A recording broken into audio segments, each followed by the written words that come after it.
Good afternoon, everyone. My name is Kathy Ottenhoff, and I'm one of the Born coordinators.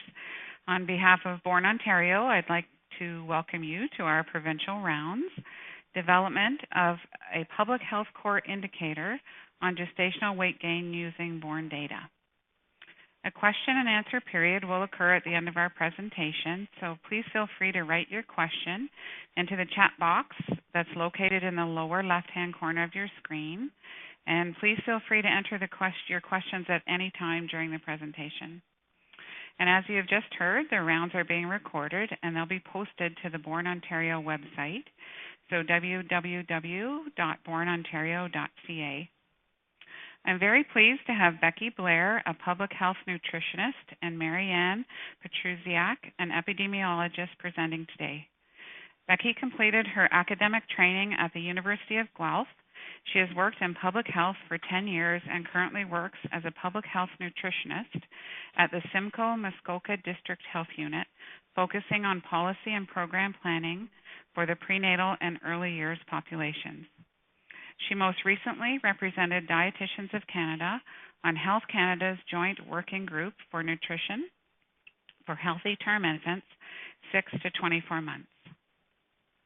Marianne is an epidemiologist at Durham Regional Health Department. She has a master's degree in communication, health, and epidemiology from the University of Toronto. She has been heavily involved in the Core Indicators project from its inception in 1998. The Core Indicators project is an initiative of the Association of Public Health Epidemiologists in Ontario that aims to define and standardize indicators for public health units in Ontario. She is the lead for the reproductive health subgroup of the project. Both Becky and Marianne are members of the Association of Public Health Epidemiologists in Ontario Reproductive Health Core Indicators subgroup, who have developed this gestational weight gain core indicator. So a very big warm welcome to both Becky and Marianne, and I believe Becky is our first presenter. So I'll hand it over to you now, Becky. Thank you very much. So first of all, I'd like to thank Born itself for this opportunity to speak at their webinar today, and to thank the AFIO Reproductive Health Core Indicator Work Group for inviting me to work on this particular indicator. I was asked from a program perspective here at my health unit at Simcoe Muskoka. We've been working on a gestational weight gain project now for quite a while, since about 2009, so I have done a lot of research in this area, background research to support our program plan. So it was very exciting for me to participate in this work group. Most of the time on our teleconferences, my fellow epidemiologists, unlike myself, were talking about data cubes, etc., that I had no idea what they meant, but I certainly learned a lot from participating in this group, so thank you. So the background, I will just address briefly for about 10 minutes, and then Marianne will come on the line. So the background to the gestational weight gain issue overall, I think, is basically when I started in public health about 12 or 13 years ago, certainly the issue from a nutrition point of view was the prevention of low birth weight babies, and really from a nutrition point of view, making sure that they maximized their nutritional intake in terms of nutrients and calories, and to support an overall healthy gestational weight gain. And since that time, really, we've had change in our demographic profile of our women of reproductive age. Certainly, they're getting older. Over time, they're tending to have an increasingly high body mass index when their pregnancy occurs, and they tend to also have a bit more chronic diseases as they enter pregnancy. So for all of these reasons, I believe, in 2009, the Institute of Medicine decided to revise their gestational weight gain guidelines. And the previous guidelines were from 1990, so we also had a lot of research to consider at that point too. So in 2009, the Institute of Medicine released a report which basically revised their gestational weight gain guidelines and provided a lot of background. And that particular report was based on a systematic review that they commissioned from the Agency of Health Research Quality, that really described the specific outcomes related to gestational weight gain, both high and low, and compared those to maternal and infant outcomes. And so in 2009, after the guidelines were released from the Institute of Medicine, Health Canada adopted these very same guidelines, and so Health Canada and the IOM guidelines are currently the same. So specifically, I'll just go to the next slide. So here you can see the new recommendations here. I do say new, but they are a bit old now. So the new things for the gestational weight gain guidelines from Health Canada 2009 compared to 1990 is that they changed the BMI categories themselves to align with the WHO BMI categories versus a previous one that were the IOTF or the International Obesity Task Force BMI categories. And they also added a rate of weight gain by the second and third trimester. So you can see that in the second column of these recommendations. We are assuming an average weight gain of 0.5 to 2 kilos in the first trimester overall, but there wasn't enough data to support that by the different BMI categories, but we do, as you can see, have a different rates of weight gain by pre-pregnancy BMI. And we slightly revised the total weight gain recommendations themselves, as you can see there, with the addition of an obese BMI category, which you can see 5 to 9 and 11 to 20 pounds. And I will point out on this slide, too, that really the obese category for the gestational weight gain category really does go up to 34.9 because we don't have enough research to show what the adequate weight gain is for women with a BMI category greater than 35.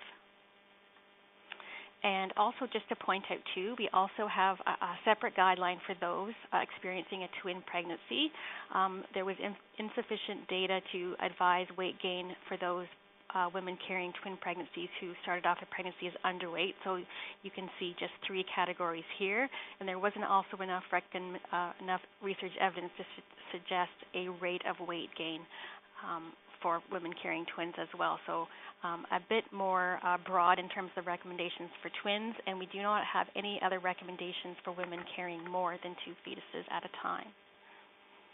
Okay, so according to the Institute of Medicine report and the systematic review from the AHRQ, they really found that those maternal and child outcomes associated with being above your recommended gestational weight gain range for the women were cesarean section and postpartum weight retention up to 3 years index pregnancy, and for the child, large for gestational age infants.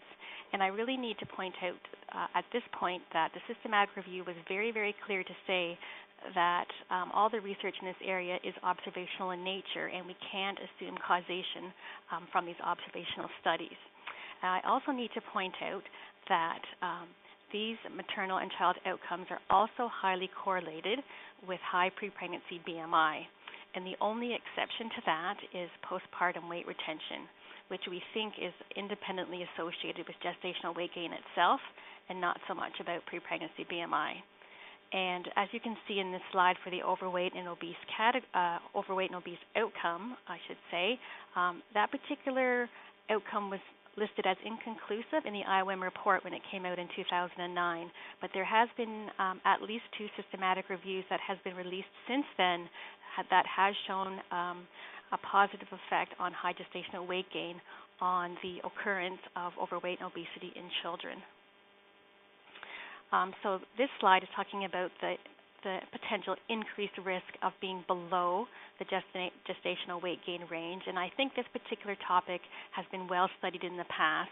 We do know that if you don't gain enough weight in pregnancy, you are at increased risk of having a preterm birth and a small for gestational age infant. Now this slide is from the Maternity Experiences Survey, and I think it really describes the magnitude of the issue of excess gestational weight gain in Canada. And you can really see that by pre-pregnancy BMI category, the likelihood of gaining too much weight in pregnancy.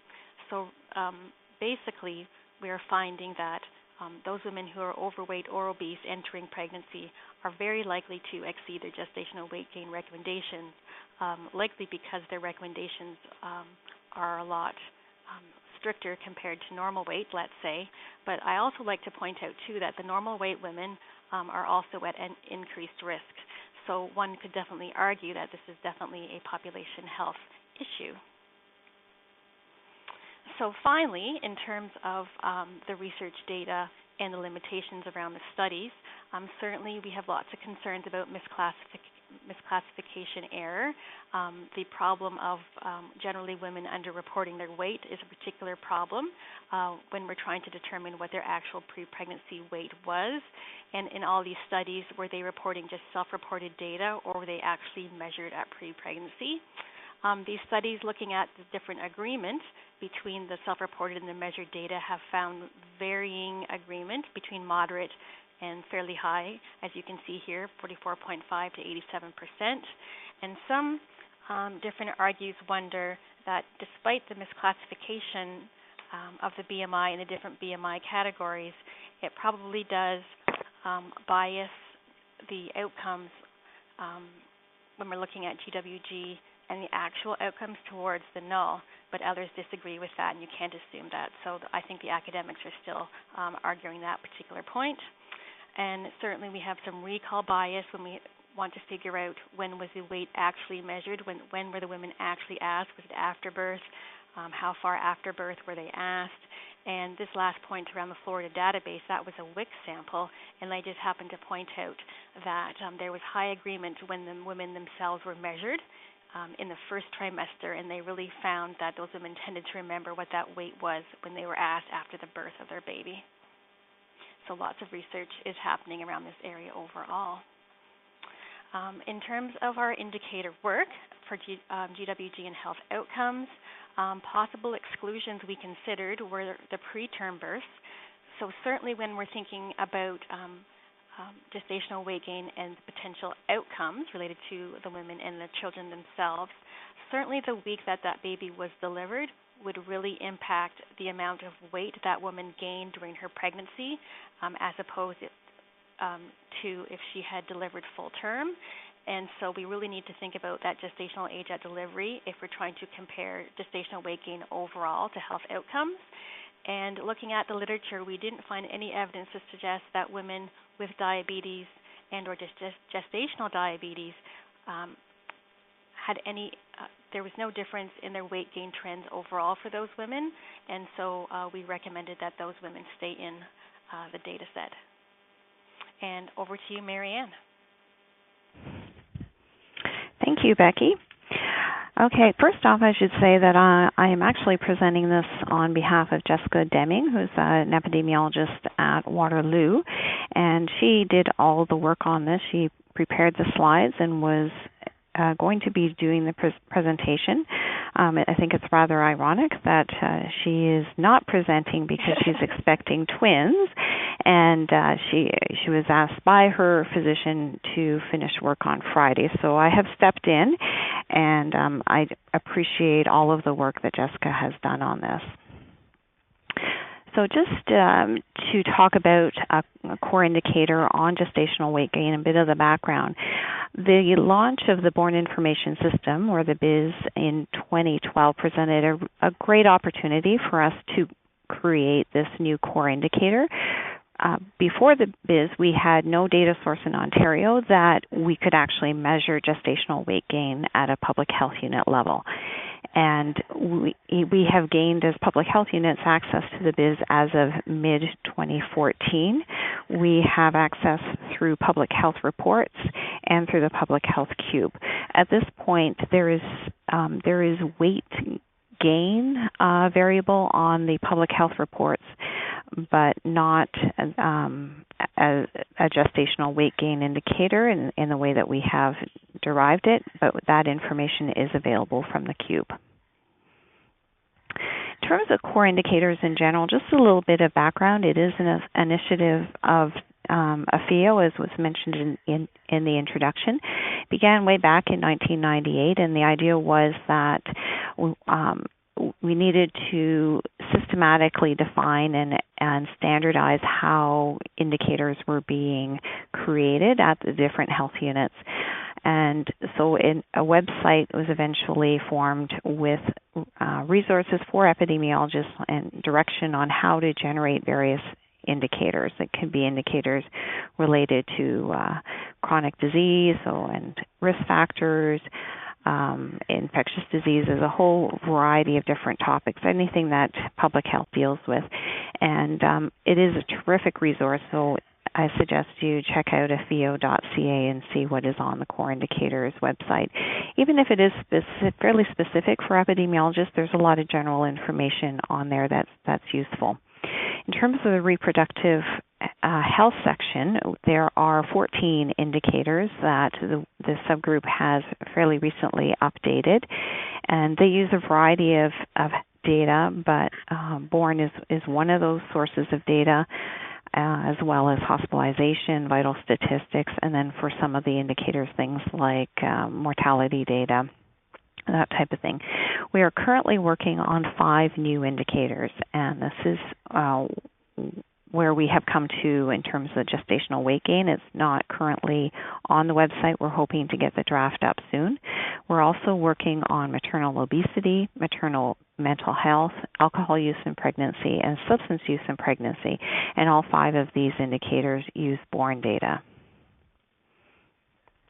In terms of the gestational weight gain core indicator, it is based on Health Canada's guidelines, and the indicator essentially is looking at the proportion of pregnant females in a population who either gained less than the recommended amount, gained more, or stayed within the recommendations.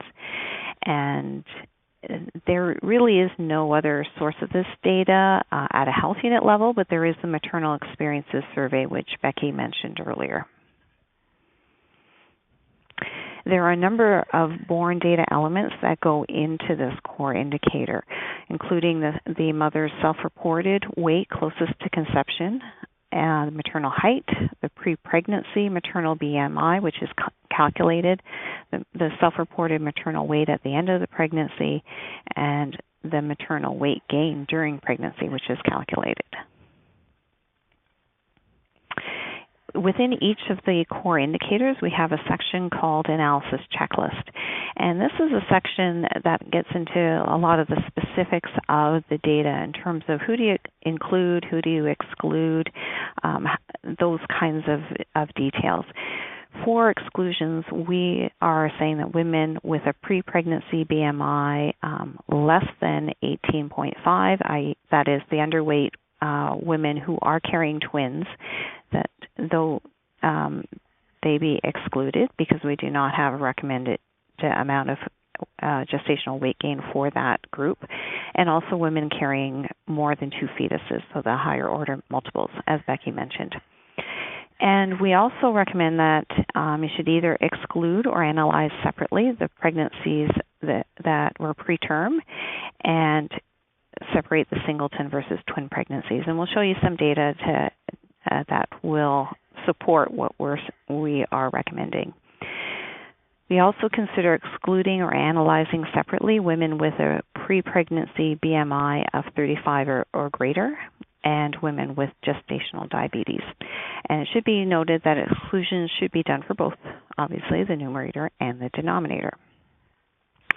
And a few other things to think about when you're generating these indicators is to ensure that all the BORN data has been acknowledged by the institutions for the time period you're looking at.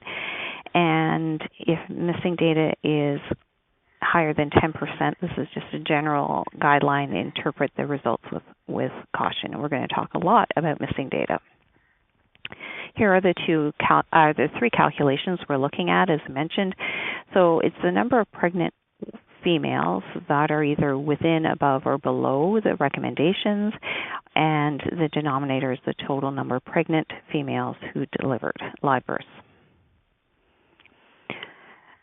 In terms of how it's calculated, there are a number of different variables, as I mentioned, that go into it. So the calculated field requires the following data elements: the pre-pregnancy BMI, which is based on the height and the pre-pregnancy weight; the maternal weight gain, which is dependent on the pre-pregnancy weight and the maternal weight at the end of pregnancy; and the number of fetuses. If any of these are missing, then the whole variable is missing. And that's really important to understand because obviously, then it each one adds up, and in the end, you can end up with quite a high percentage of missing.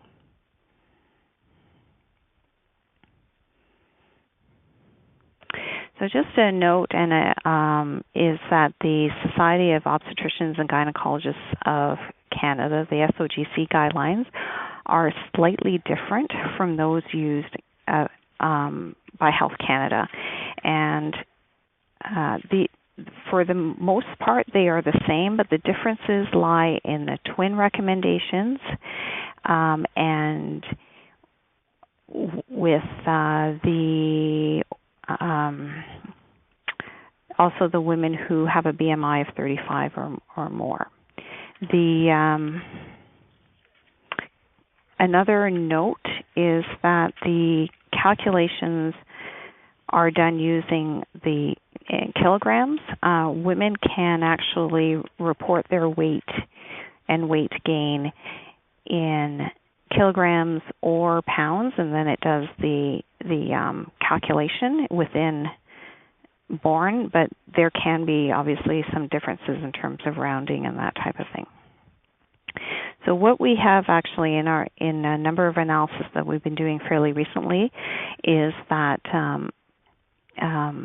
the born, in terms of their deriving the variable, actually uses the SOGC guidelines for singleton pregnancy, and but the IOM or the Health Canada guidelines were used for the obese and the multiple gestations.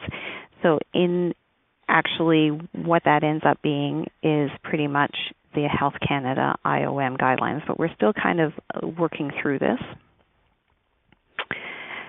And now, ta-da, this is actually what the information looks like for Ontario. And I'd just like to thank Born for filling a custom data request so that we could look at this at an Ontario level. So this is the percentage of pregnant females with full-term pregnancies, singleton pregnancies. And essentially, about 20% fall below the guidelines in terms of weight gain, 30% are within, and 50% above. So it's kind of easy to remember, 20, 30, 50. Obviously, you can 50% in terms of above the guidelines is quite high, and doesn't seem to be any change between the 2 years of data that we were looking at this. When we look at it by health unit, there's actually quite an even larger range. So in terms of, we have actually anonymized the public health units here in the graph, but you can see that in terms of below recommendations, the health units range from about 14 to 29%. So that was Ontario was 20%. Within the recommendations, in Ontario, about 31% fell into that range, but the health units varied from 26% to 35%. And then in terms of gaining more weight than recommended, the health units varied from 43% to 58%. So the geographical variation is quite large. A few words of caution. Generally, public health units present the information by calendar year. Here we have presented by fiscal year because the 2013, we just provided more data. But generally, health units present information by calendar year, mostly because we're presenting information for the public, and it tends to be a little bit easier for them to understand a calendar year of 2013 versus a fiscal year. There is a small number of records that did not have the PHU coded for, and we had to exclude those. The missing data is a significant issue, and we only reported full-term singleton pregnancies here. So let's get into the missing data piece.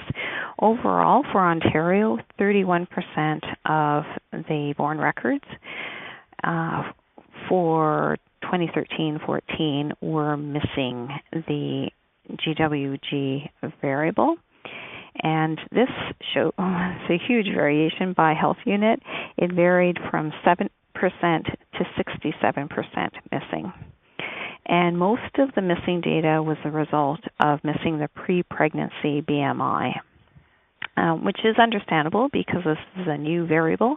It has not been collected before, and it is a little bit more difficult to get that information. When we look at the type of missing data, and this is specific to Waterloo, so this was the analysis that Jessica did for her health unit, and she did a little bit more in-depth digging to look at, so who or why do we have such a high percentage of missing? And actually for Waterloo, they were on the lower end, so Waterloo is missing only 16%. And when Jessica looked at those missing values, she found that the logical missing values, that means that those builder variables, the maternal weight gain, pre-pregnancy BMI, number of fetuses, and the twin pregnancies, twin pregnancies with underweight BMI, those are ones we don't have recommendations for, and those we obviously should be missing and excluding. But in terms of those other variables, you can see that the majority of them was the pre-pregnancy BMI was missing 66%.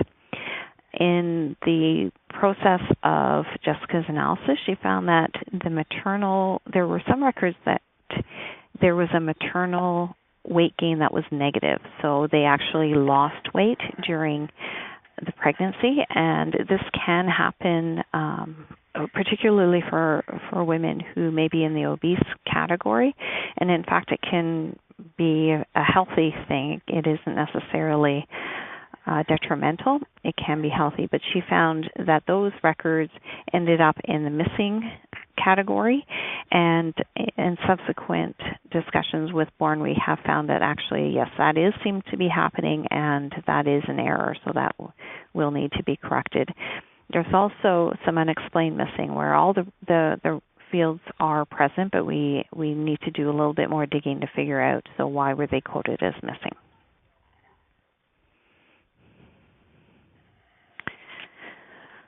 So let's pretend that we don't have a missing issue, and we're just going to look at some of the gestational weight gain by different variables to get a handle on what might be happening. So again, this is Waterloo data, and it's for 1 year. If we look at preterm versus full term, we can see that there's quite a big difference, and this is one of the reasons why you'd want to just focus on the full term pregnancies. So in terms of the preterm, 36% of them fell below the guidelines versus 18%. In terms of within the guidelines, so that was the same, but the full term were much more likely to gain above the guidelines, which is not unexpected. When you look at singletons versus twins, same sort of thing, you're going to have a big difference across the board.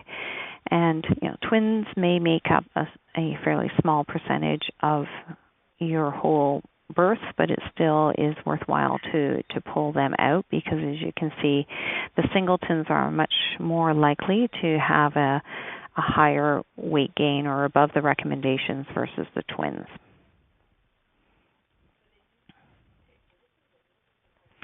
In terms of gestational diabetes, I should mention too that if I could just go back to the twins versus singleton pregnancies, there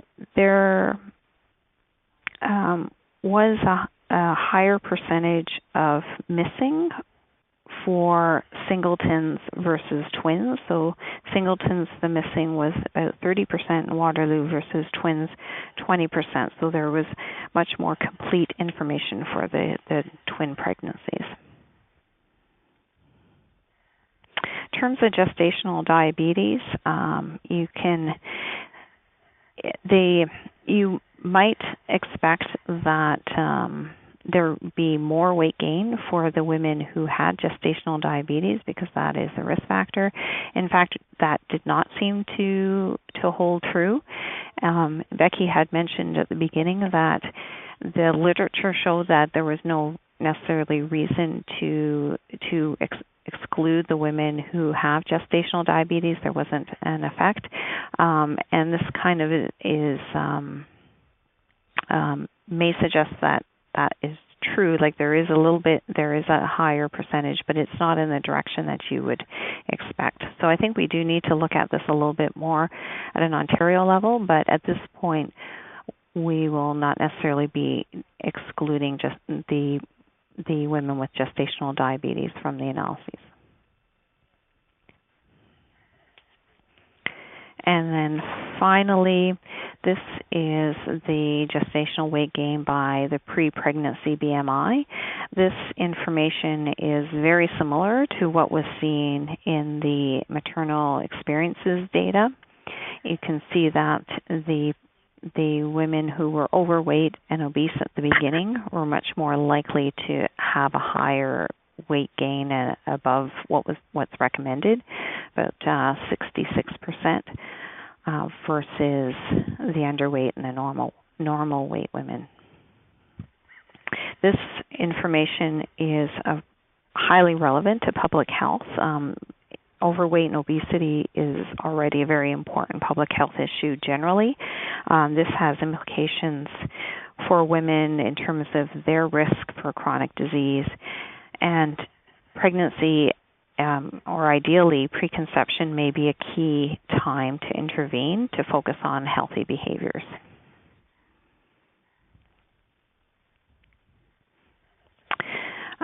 And finally, just want to talk a little bit about the type of delivery. Becky had mentioned that there are higher risks for complications or for mom at birth if there's a higher gestational weight gain, and this does seem to be borne out. This again is Waterloo data. Only 1 year, but more analysis would be needed, but it does suggest that for the pregnancies that where there's within the gestational weight gain, I think I got caught off a little bit from the slide. In terms of the above gestational weight gain, there was 14% of those pregnancies that were induced or spontaneous labor that resulted in a C-section versus about 7% below, and then at 10%. So it's 6.5%, 9.6%, and 14.8%.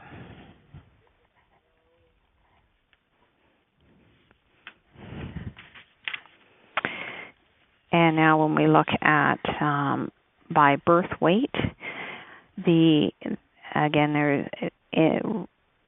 consistent with what we would expect, the babies are more likely to be small for gestational age if the weight gain was below the recommendations, and the babies are more likely to be large for gestational age if the weight gain was above the recommendations.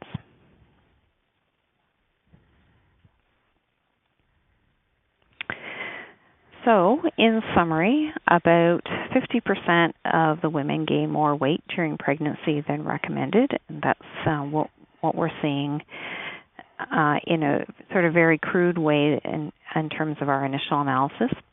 And the overweight and obese women are significantly more likely to gain more weight during pregnancy than recommended.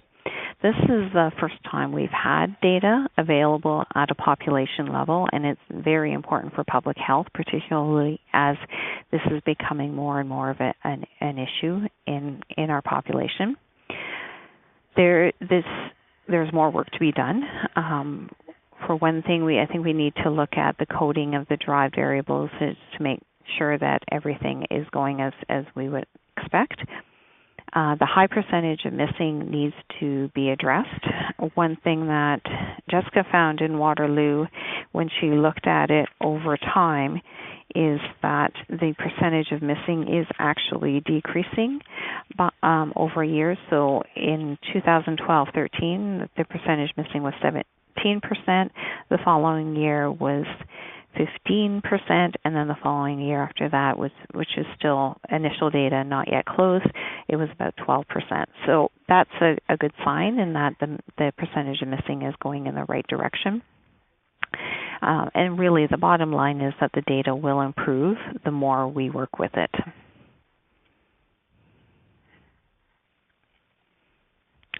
Finally, we just couldn't have done it without the whole AFIO Reproductive Health Core Indicators work group. In particular, thank you to Becky and Jessica for doing all of this work, and to Amira Ali in Ottawa, who also worked a fair bit on this presentation and did some analysis for Ottawa. And at Bourne, we'd like to just thank Erin, Paula, and Daniel, and Sharon Bartholomew as well, who works with the Maternal Experiences Survey. Thank you. I'll take any questions. Thank you so much, Becky and Marianne, both. That was a great presentation. If you have any questions, please type them into the chat box, and you can see your chat box in the bottom left-hand corner of your screen. And I'll be happy to read those to Becky and Marianne. And just to clarify for all the Bourne users there that are wondering how there's missing data in the biz, when many of the fields are mandatory, when you record a data element as unknown, it counts as missing data.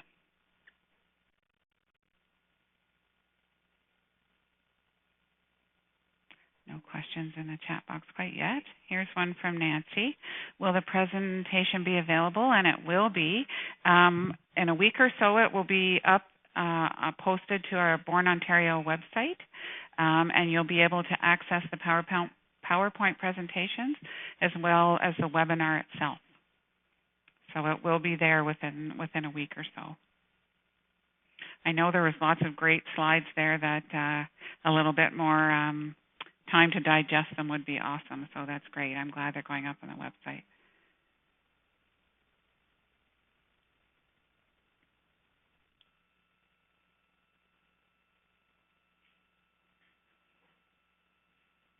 Just waiting for a few more questions.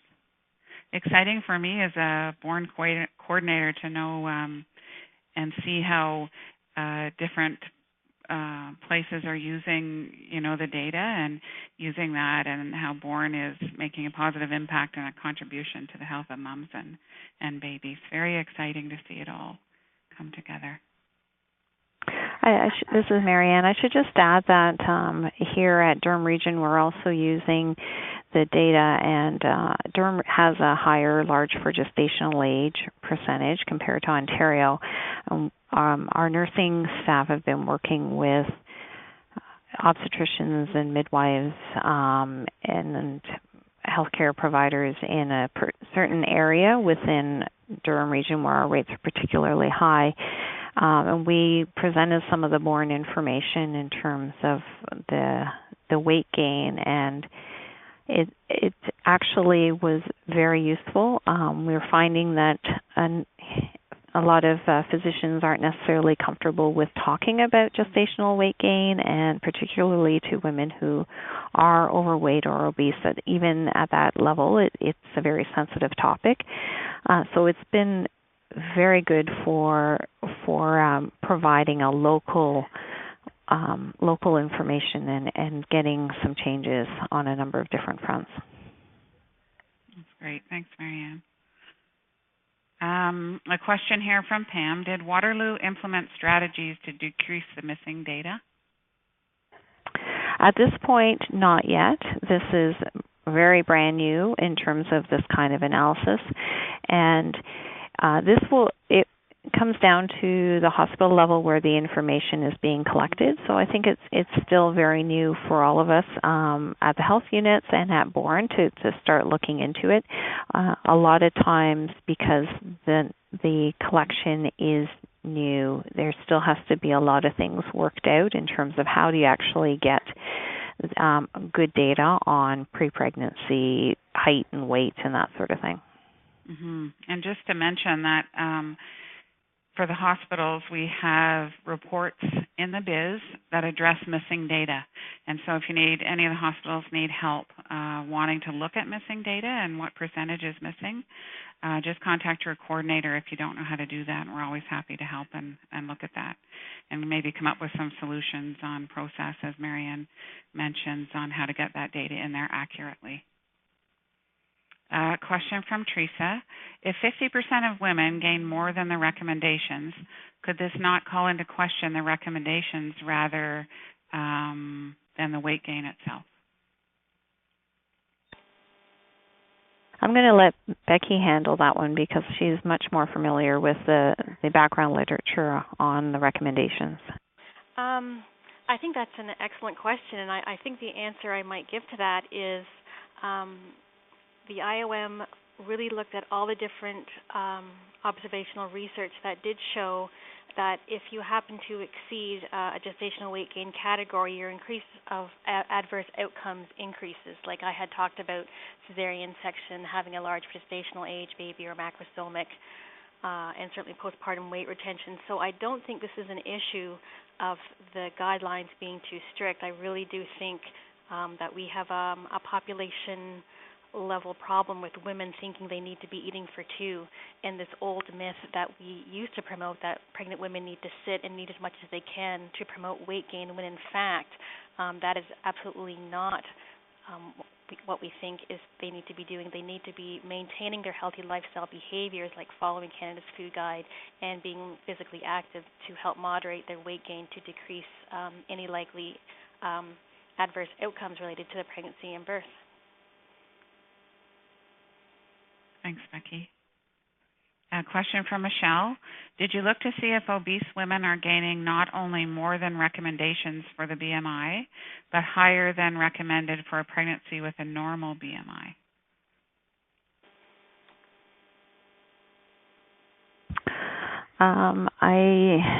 I'm not sure that we have looked at that.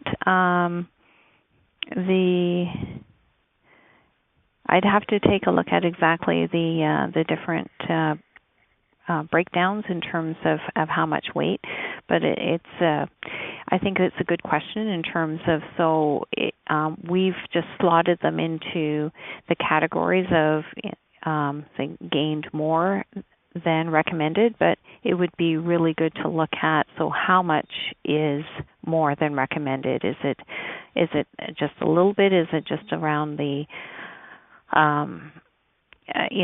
fairly close to the line, or is it a lot of weight that's being gained? I think that's definitely worthwhile to look at. Another question from Jen. What evidence is there to suggest the weight loss during pregnancy for women in the obese BMI category may result in positive outcomes, and would those positive outcomes be? What would those positive outcomes be? So this is Becky. What an excellent question. And I think just for clarification purposes, so we do have our gestational weight gain recommendations for the obese BMI, 30 to 34.9 basically. But we do not have gestational weight gain recommendations for those women who are in those higher obese classes, like obese category 1, 2, 3, 4, etc. And certainly I can comment that the Institute of Medicine report in 2009 was very clear to say that they did not have any research evidence that suggested it was safe to lose weight during pregnancy. Certainly from a physiological point of view, there is a danger in terms of ketosis and that affecting fetal brain development. So they couldn't say that that was a safe technique. However, there have been different papers out there commenting on the effectiveness of weight loss in these really heavy women, but we don't have any real evidence at this point of safety. And certainly from a practical point of view, these women in these very large BMI categories, certainly during nutritional counseling, we want to bring them back to the food guide as much as we can, and even from that point of view, depending on what their total calories they're eating per day, will lose weight. depending on where they started off with. So in terms of positive outcomes, I can't say the research isn't clear at all about what the benefits would be. I think the most important point from my point of view is to say I don't have enough evidence that it's not harmful. Does that help? Thanks, Becky. Yep, I think that's an excellent answer. Question from Teresa. Was there correlation with comorbidities or the lack of them, such as hypertension and outcomes? For example, looking at healthy, larger women versus larger women who had comorbidities.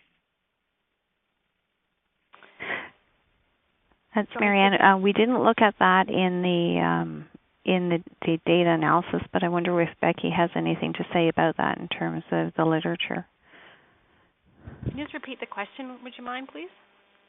Was there correlation with comorbidities or the lack of them, such as hypertension and outcomes? For example, looking at healthy larger women versus larger women who had comorbidities.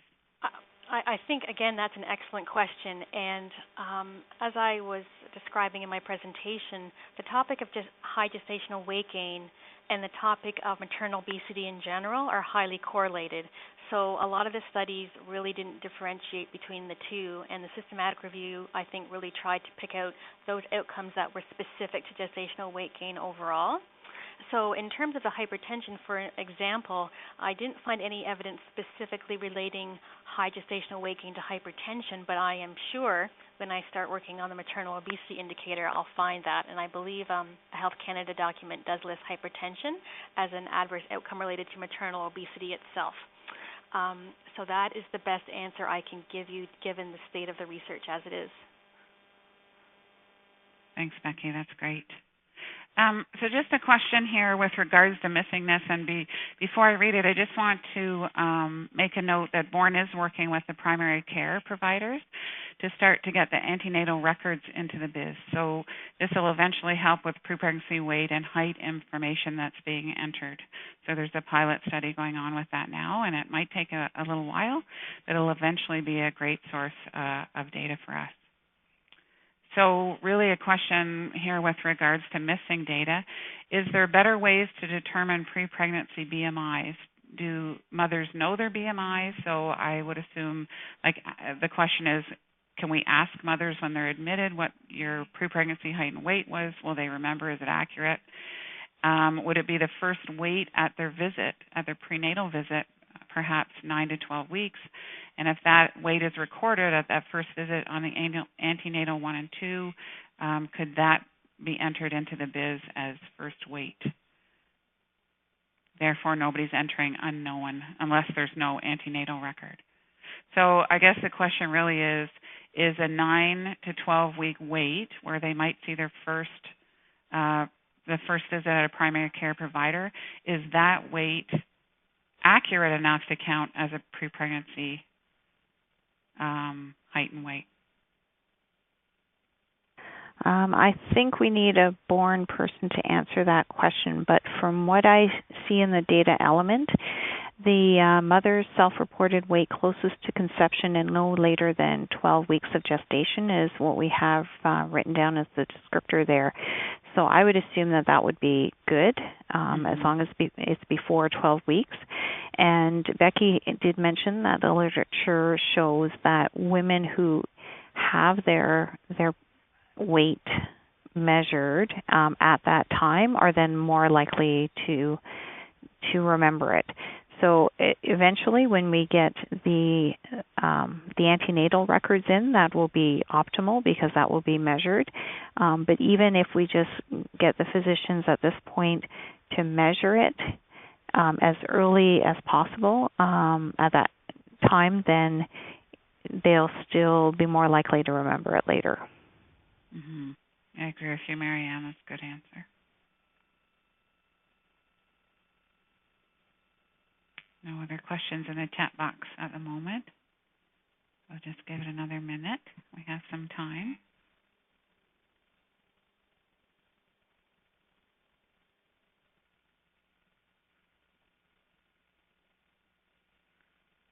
And while we're waiting, Thank you both to Becky and Marianne, but I also wanted to mention that I see Jessica Deming in the audience today. So thank you, Jessica, too, and best of luck with your babies pending birth.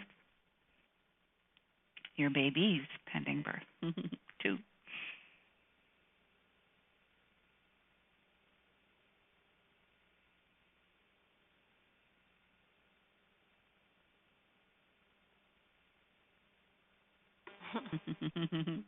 Jessica's saying thank you that she logged in from home. We're glad you could join us, Jessica. I think Marianne did an awesome job stepping in for you. And she agrees.